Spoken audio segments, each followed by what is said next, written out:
Kung meron mang isang bagay na gusto kong sabihin sa aking younger self, ito ay play a lot more. Mag-explore ka lang sa lahat ng bagay na gusto mong gawin and magpakabata ka. Don't just focus on what you'll become in the future. I am Oliver Manalo and I am a ServiceNow Senior Technical Consultant. I've been staying in Ahoya community since 2002. I grew up in a poor family, not that good. I focused just only on how we will be surviving for the day. Sa totoo lang, hindi ko talaga maisip na ma-afford namin yung ganitong living, ganitong lifestyle, yung ganitong prestige subdivision.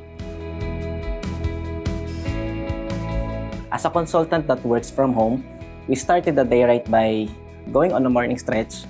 I make time to either ride a bike or go to a 2 to 3 kilometer walk around there.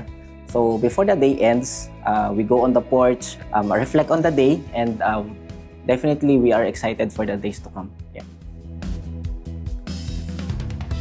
Way back then, me and my partner looked countless number of houses in the past. Some are good, but the location wasn't that great.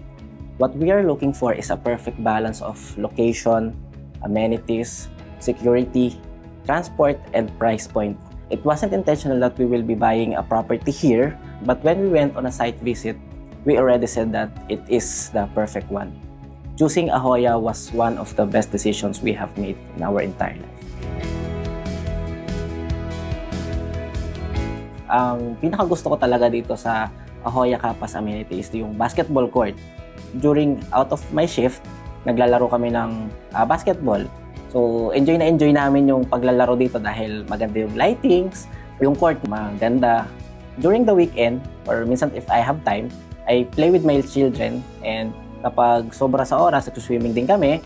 Minsan naman, gusto namin mag-relax lang, pumupunta kami sa clubhouse para kumain. So, I can say, wala ka nang hahanapin pang iba. Andito na lahat.